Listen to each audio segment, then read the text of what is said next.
¿Te interesa la justicia ambiental y la ciencia? Este es tu espacio. En cada episodio conversaremos sobre casos, sentencias y temas relevantes para el derecho ambiental y la ciencia. Síguenos en nuestras redes y acompáñanos en este recorrido. Aquí comienza Ambiente y Jurisdicción, el podcast del Primer Tribunal Ambiental. ¿Cómo están? Bienvenidos a una nueva edición de Ambiente y Jurisdicción, el podcast del Primer Tribunal Ambiental.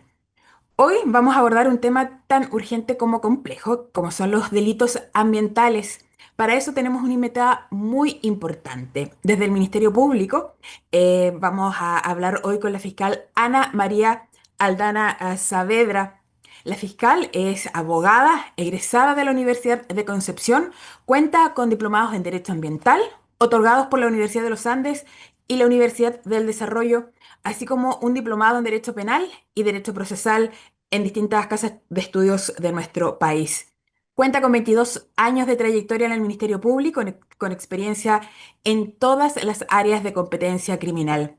Se ha especializado en delitos ambientales y causas de alta complejidad, desempeñándose actualmente en dicha unidad, además de ejercer como fiscal jefe en la comuna de Tomé. Fiscal, buenas tardes, bienvenida y muchas gracias por acompañarnos. Muchas gracias por la invitación. Buenas tardes. Buenas tardes. Queremos partir desde un escenario general, fiscal, sobre los delitos ambientales y las particularidades que estos tienen y que los diferencian de otros tipos de delitos penales que quizás son más conocidos para la comunidad. En este sentido, ¿nos puede explicar primero cuáles son los delitos ambientales y cómo se encuentran regulados actualmente en el Código Penal? Bueno, efectivamente son delitos distintos de los otros delitos normales. Los delitos ambientales son en general aquellos que afectan a uno o más elementos del medio ambiente. Ahora, el medio ambiente somos todos, también usted y yo, todos conformamos el medio ambiente, pero este tipo de delitos tiene la particularidad que en algunas ocasiones afecta a comunidades completas. Hago la distinción porque lo más conocido es, por ejemplo, el robo, que afecta a la persona que le robaron las cosas, homicidio, que afecta naturalmente a la persona que fallece, no sé, delito de lesiones, a quien le pegaron, pero acá los delitos ambientales a veces engloban una cantidad de víctimas que pueden superar fácilmente las 100, 200, 1000 personas o tal vez más, dependiendo del caso. Es decir, son delitos que afectan a una gran parte de la población y que además también tiene otra característica. Lo que nosotros podamos hacer en beneficio de perseguir estos delitos ambientales también tiene efectos no solamente para nosotros, sino incluso para las generaciones futuras, porque efectivamente estamos tratando de resguardar aquello que nos va a permitir seguir viviendo de manera más o menos saludable, cuidando el agua, el aire, el suelo, la flora, la fauna. Así que tiene varios ingredientes que lo hacen distinto de los demás delitos. Y justamente siguiendo en ese punto, fiscal, en comparación a delitos quizás más conocidos como el robo, tráfico de drogas, la violencia intrafamiliar, ¿qué desafíos específicos enfrentan los fiscales que están a cargo de investigar delitos ambientales? Bueno, el principal desafío es tratar de ingresar a un área que para nosotros no nos es muy familiar, que es el área científica. En general, cuando una persona elige estudiar derecho es porque le gustan las letras. Me imagino que pasa lo mismo con periodismo, con pedagogía en historia, con psicología. Es otro tipo de interés, es más bien como el ser humano. En cambio, acá tenemos que empezar a estudiar química, física. En un caso que tuve, también tuve que meterme en todo lo que era la parte nuclear, de todo lo que es radiación, ver ondas, radioisótopos. Es un área bastante exigente que pide que el fiscal sea un poco más inquieto intelectualmente y trate de ir con curiosidad más allá de donde normalmente uno está preparado. Así que yo creo que esa es una exigencia mayor. También otra exigencia importante es que tenemos que en general hacernos cargo de causas complejas que tienen que ver a veces con empresas que son de un gran tamaño y que implica un análisis de documentos y de antecedentes muy importante. De hecho, creo que en este momento la causa con más archivadores que tengo tiene 67 archivadores y esa es una causa. Entonces, la verdad es que el manejo de volúmenes de información también es un desafío importante. Y lo último es que aquí sí hay que aprender a trabajar en equipo, porque uno tiene que conocer las propias limitaciones. Yo siempre lo digo, soy abogado nomás, yo tengo que tener el apoyo de un químico, bueno, de un bioquímico que sepa, los peritos, los funcionarios de la Videma, etcétera. La verdad es que, y también otros colegas abogados que por supuesto van a saber mucho más que yo, saber trabajar en equipo. Yo creo que hay muchos desafíos en este tipo de delitos. Tomando lo que usted nos decía, fiscal, justamente hay muchos desafíos que se deben enfrentar en temas ambientales que quizás en otro tipo de delitos que ustedes investigan como Ministerio Público no se dan. Por ejemplo, quizás la dispersión territorial, el tiempo de ocurrencia, los hechos, la dificultad para establecer quizás relaciones de causalidad en estos casos. ¿Cómo influyen estos aspectos en la investigación de delitos ambientales? Donde lo convierte en un delito complejo, en un delito bastante complejo, que efectivamente requiere preparación para poder tomarlo bien desde el primer momento. Justamente como usted lo dice, una cosa importante es tratar de que, a pesar de que hay una gran dispersión territorial, tratar de llegar rápido. Y que al momento de que llegue rápido, no uno necesariamente, uno tiene muchas funciones, pero al menos las policías puedan tomar las muestras que sean adecuadas al caso para poder tener la mejor evidencia después para un eventual juicio oral. Eso es una cosa muy importante, pero efectivamente yo creo que es una de las dificultades mayores que tenemos actualmente, el tratar de cubrir con los recursos que tenemos de la forma más rápida posible y más completa. Fiscal, recién también nos mencionaba acerca de que siendo abogados han tenido que aprender cosas muy específicas desde el medio ambiente, como temas científicos, por ejemplo, quizás ingresar más al mundo de la ciencia, donde, por ejemplo, en el medio ambiente y los delitos ambientales particularmente tienen un rol muy importante. En ese contexto, ¿qué rol cumple la evidencia científica y técnica en la persecución penal de los delitos ambientales? Bueno, es esencial porque de hecho los delitos se describen como sustancia contaminante o que vierta algo que afecte al medio ambiente. Todos son términos que tienen que ser probados. Entonces sí es necesario el tener el apoyo científico especializado que nos permita acreditar que lo que nosotros estamos investigando efectivamente lo cumple y por tanto va a ser un delito. Ahora, ¿dónde encontramos eso? Normalmente lo encontramos dentro de las mismas fuerzas policiales que trabajan con nosotros. No es solamente la PDI quien tiene un grupo especializado, también actualmente lo tiene Carabineros, que a raíz de una división del OS9, que es una unidad especializada que tienen, saca una sección ambiental que está partiendo y que también tiene preparaciones específicas para este tipo de delitos. Es ahí donde nosotros nos afirmamos. En las policías, PDI mayoritariamente, pero también Carabineros, para que ellos nos vayan orientando y nos ayuden a poder configurar efectivamente la existencia de estos delitos. Y después, a lo que también ya se dijo, que tratar de ver dentro de todas las personas posibles que pudieran haber sido responsables del delito, quién realmente fue, quién dio la orden, respecto de quién tenemos prueba suficiente para decir que fue el responsable. Pero sí, nos afirmamos mucho en la parte pericial y científica, principalmente las policías. Y si no alcanzamos, que también puede ser, nos han apoyado mucho algunas universidades porque la universidad no solo se ve motivada por el enseñar a sus alumnos, sino que también por un ánimo de apoyar a la sociedad. Y en ese sentido, muchas de las universidades nos han prestado colaboración.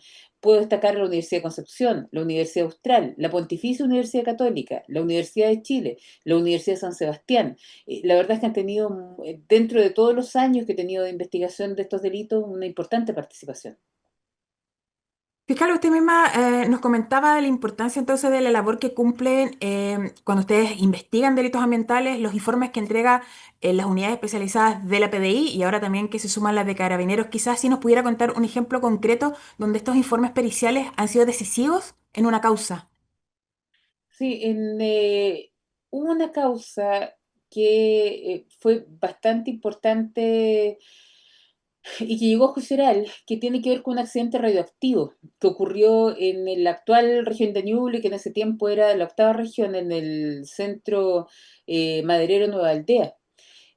Una persona perdió un isótopo radioactivo y esto provocó heridas en una víctima, o sea, en más de una víctima, pero principalmente en una.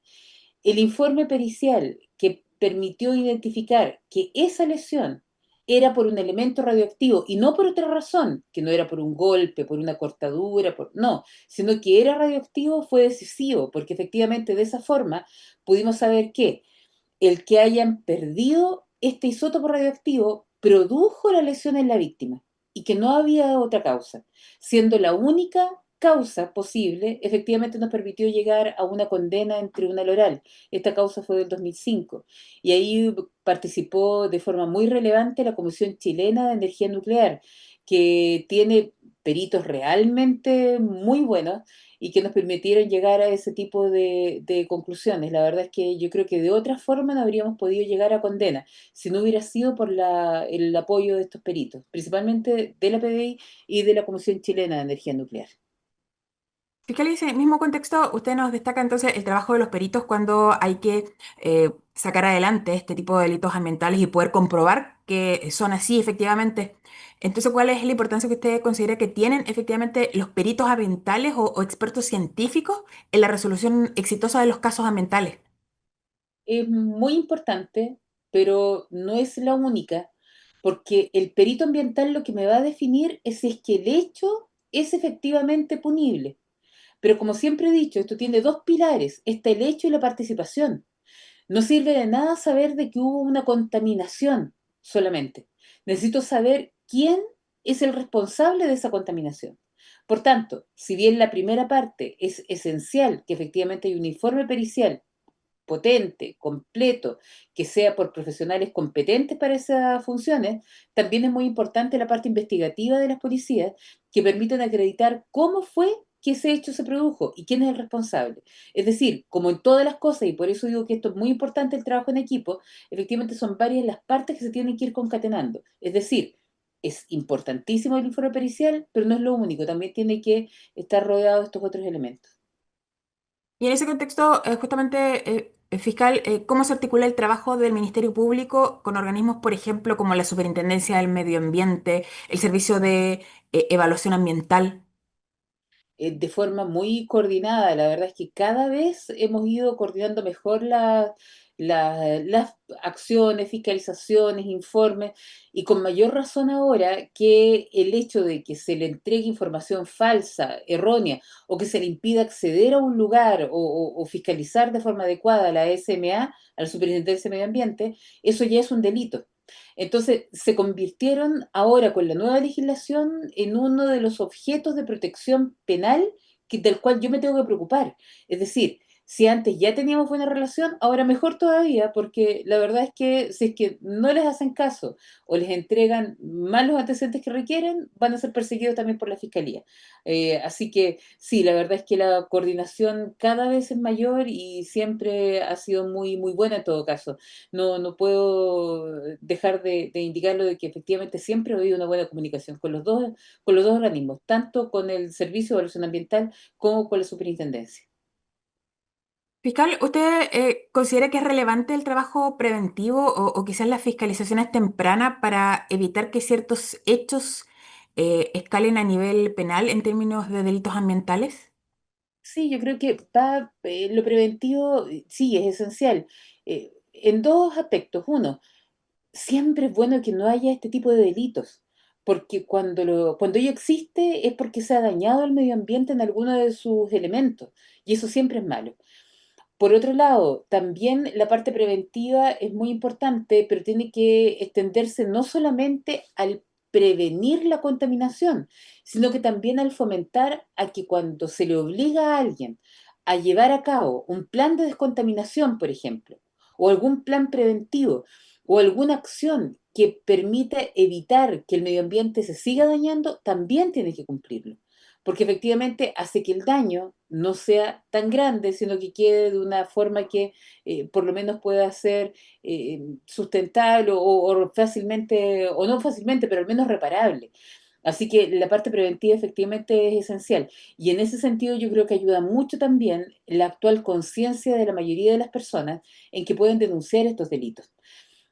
La verdad es que también en la prevención va el hecho de que muchas organizaciones, muchas ONG e incluso juntas de vecinos y personas naturales se preocupan de que el medio ambiente esté debidamente protegido. Ahora hay muchas denuncias, por ejemplo, de contaminación de humedales, cosa que hasta hace 10 años atrás yo no había visto ni una sola. Y ahora yo creo que en el caso de las actuales denuncias tiene un porcentaje alto de participación. Y eso es porque la gente está preocupada y quiere prevenir que efectivamente el humedal se acabe o que se vaya la fauna, que muera la flora. Y eso también es muy importante. Fiscal, hoy hay justicia especializada, como por ejemplo los tribunales ambientales. ¿Cómo se podría relacionar con las investigaciones penales por delitos ambientales? Bueno, la relación va en varios aspectos. Uno, eh, las pruebas que se presentan ante los tribunales ambientales eventualmente nos pueden servir de algún tipo de indicio para saber qué ocurrió y efectivamente nosotros orientar nuestra propia prueba para poder ver si existe algún delito ambiental que podamos perseguir. Un segundo aspecto es el hecho de que antes existía la discusión que si se sancionaba por alguna autoridad distinta de la penal, se alegaba por los defensores que no podía perseguirse penalmente. Eso ya está resuelto y se resolvió con la nueva ley, con la ley de delitos económicos y ambientales, indicando de que ahora, si es que se le impone una pena de multa, eso no va a obstaculizar para nada el que nosotros también persigamos penalmente. Así que hay un fenómeno ahora de compensaciones de las multas que está establecido en la ley, pero no se impide que nosotros entremos. Y además hay una situación que para mí es la más importante, es que efectivamente la existencia de esta justicia especializada ha hecho también de que las empresas, creo yo, estén más preocupadas de que tienen que cumplir efectivamente con la normativa ambiental, porque saben que no es solamente la justicia especializada quien los va a perseguir, sino también la fiscalía especializada, en este caso la fiscalía que está preocupada de los delitos ambientales y que por cualquiera de las vías podría ser eventualmente sancionada. Eso debiera generar un natural temor a incumplir las normas ambientales y debería, en el fondo, tender a que si cumplen normas ambientales no debiera haber tantos eventos de contaminación y la vida en el medio ambiente y en la tierra en general debiera ser mejor. Fiscal, ya para ir terminando esta nueva edición de nuestro podcast, me gustaría preguntarle si quizás tiene o pudiera proponer alguna medida concreta para fortalecer la persecución penal ambiental en Chile. ¿Cuál sería esta? Lograr que haya un equipo especializado de verdad de fiscales, con exclusividad, que exclusivamente puedan ver delitos ambientales sin tener que ver otro tipo de delitos. Yo creo que eso daría un impulso importante a la investigación de este tipo de figuras penales, que lamentablemente no es posible en este momento porque son muchas las necesidades y somos pocos los fiscales, pero yo creo que es una cosa importante. Y lo segundo, unido de lo primero, que además de tener más fiscales especializados, haya más capacitación, pero no solamente para los fiscales, también para los tribunales. Yo creo que el Poder Judicial también debiera abrirse a estudiar mejor cómo es que existen esto y cómo se persigue, porque si no se produce también una especie como de desajuste de que a veces el fiscal sabe mucho, pero efectivamente no todos los magistrados se encuentran en el mismo nivel de preparación. Hay algunos que saben muchísimo, pero otros no tanto. Tal vez también a nivel de Poder Judicial se podría especializar un poco más. De esta forma yo creo que se podría mejorar la persecución penal de los delitos en el país. Muchas gracias por esta conversación tan clara e interesante, fiscal Aldana. Ha sido muy valioso conocer desde el Ministerio Público y desde la Fiscalía cómo se trabajan en materia ambiental. Le agradecemos muchísimo su tiempo y haber sido parte de Ambiente y Jurisdicción, el podcast del primer Tribunal Ambiental. Nuevamente, muchas gracias a ustedes por la invitación. Estoy muy contenta de estar acá. Gracias, fiscal Aldana, y a ustedes muchas gracias nuevamente por haber escuchado Ambiente y Jurisdicción.